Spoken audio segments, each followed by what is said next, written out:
Hi everyone, I'm Max Dilendorf, a crypto attorney based in New York. My law firm has been working in the crypto space since 2017, and since 2019 I have focused specifically on helping victims of cryptocurrency theft, recover stolen assets, and navigate the legal process. We were among the first ones in the nation to represent individuals whose digital assets were stolen from crypto exchanges.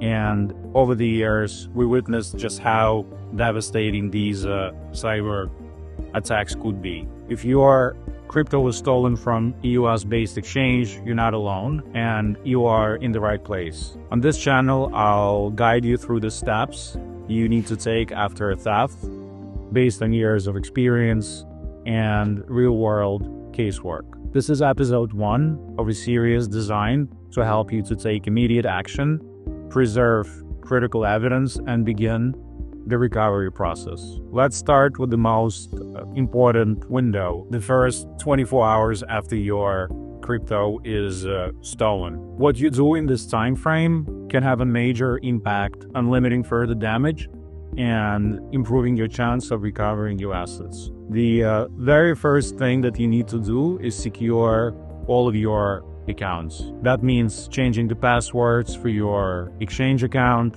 your email, and any connected wallets. You should use strong and unique passwords. Avoid anything you used before, because this is the time to completely reset your digital security. Next, enable two-factor authentication, but make sure to use an Authenticator app, not SMS-based verification. Text messages can easily be intercepted during the SIM swap attack, which is a common method used by hackers. It's also important to contact your mobile carrier right away to check whether your phone number was compromised. If there is any sign of unauthorized access, request that your carrier add a security PIN or password to your account to prevent further unauthorized activity. Given that your personal data may have been exposed or sold on the dark web, we also recommend freezing your credit reports with all 3 major credit bureaus, including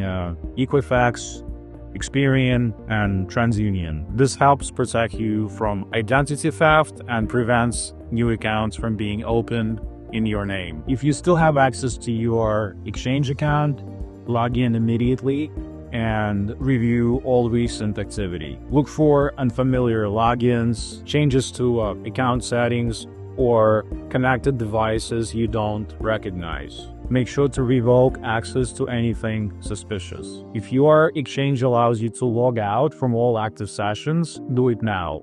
Time is critical, and every minute matters. In more serious cases, some of our clients choose to hire private cybersecurity firms to scan their computers and phones and networks for malware or vulnerabilities. This can be a valuable step in identifying how the compromise occurred and preventing it from happening in the future. Additionally, some clients choose to work with blockchain forensic firms to trace where the stolen crypto was sent. That process can be effective in certain cases, but it's also complex and not without risk. And this is something that I will cover in more detail in upcoming episodes. You should also notify the exchange as soon as possible about unauthorized activity on your account. Go to the exchange's official support page and submit a detailed help ticket. Include the date and time of the theft, the amount and type of cryptocurrency stolen, and any wallet addresses or transaction IDs that you may have. Request that your account be frozen immediately to prevent further unauthorized activity. Also make sure that you take screenshots of your submissions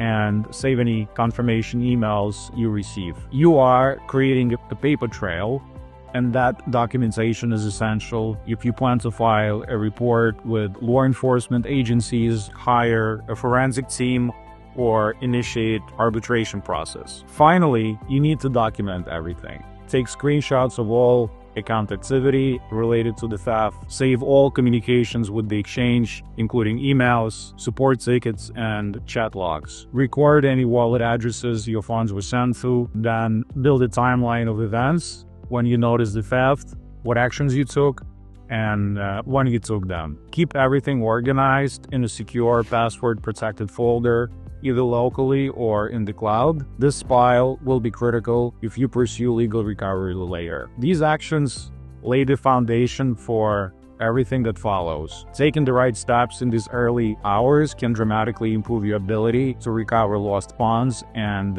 hold responsible parties accountable. In the next episode, I will walk you through the process of filing IC3 report with the FBI and explain why it's an important part of the recovery process, especially if you plan to work with forensic investigators or pursue arbitration. Please subscribe to our channel. If you need help with your specific case, reach out to a crypto attorney for personalized advice. Thanks for watching, and I will see you in episode 2.